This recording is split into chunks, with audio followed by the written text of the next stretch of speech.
Okay, this week's Friday night movie recommendation is going to be Soylent Green from, sorry about that, from 1973 and directed by Richard Fleischer.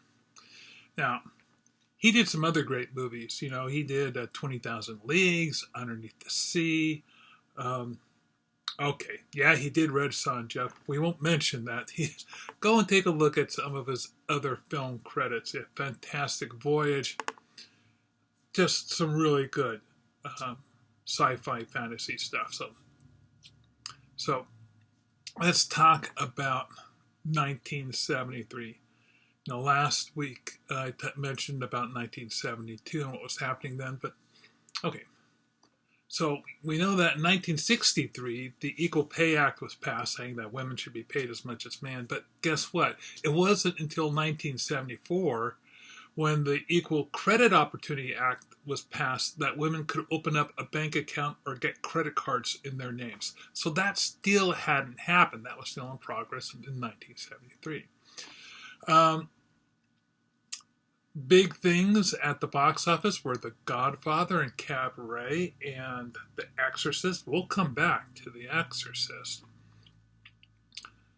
On TV, we're talking $6 Million Man premiere, so did Kojak. Big things on the top 100 were Tie a Yellow Ribbon Around the Old Oak Tree and Bad Leroy Brown. Oh, and the Supreme Court ruled that abortion was legal via Roe versus Wade. And the big thing that everybody was reading at the time was a novella called Jonathan Livingston Seagull. Now, maybe you haven't heard of any of these things, or maybe you've heard about some of them. But anyway, so that was 1973. So, this movie, Soylent Green, is set in the futuristic world, from 1973's perspective, of 2022. Guess what's happening?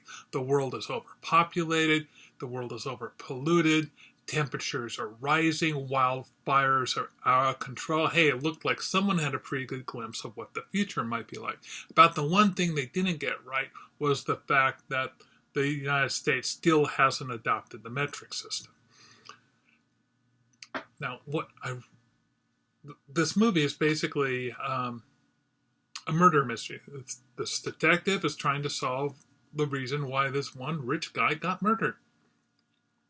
Now, it stars Charlton Heston and Edgar G. Robinson. Edgar G. Robinson, the two of them have worked together before on The Ten Commandments, which is a great film, highly recommended. You should definitely watch it. Even Vincent Price was in that film. But anyway, they'd worked together before, and Heston was a huge fan and good friend to Robinson, and he really relished the chance to work with them again. But Robinson was, he was ill at this time. So Heston, to make his stay on the set more comfortable, lavished him with wines and cheeses, trying to make him enjoy as much of the time as possible. Now, Robinson at the time was nearly completely deaf. He had to have people practically yell in his ear to be understood. And so he would be acting after the line was cut, and he was still going, so they had to stop him. But because of that, he really poured a lot into his acting. He put all that experience, everything he got known for over the years, into this film. And Heston did the exact same thing. There are times when Heston's extremely moved, and part of it is because Robinson's acting is so good that it just pushes everything really forward. Now, they did all of Robinson's scenes first to make it easier on the man, so they could how long movies could be.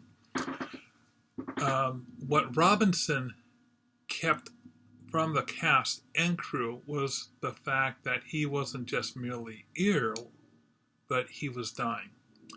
He had bladder cancer, and about 10 to 12 days after his final scene, he died. Now, it'd be about 4 months later that the movie would be released. So, everyone saw this as the last chance to really see him perform, and boy, what a performance. Now, Soylent Green. You hear those words, and you almost instinctively know what the movie's about. But I still find when I talk to people, a lot of people still haven't seen Soylent Green. So really, watch the film. Yes, it is set in 2022, but just take a close look. See, just admire it for what it is, and also for the wonderful acting that's going on. It's worth it just for the performances. So that's my movie recommendation is Soylent Green.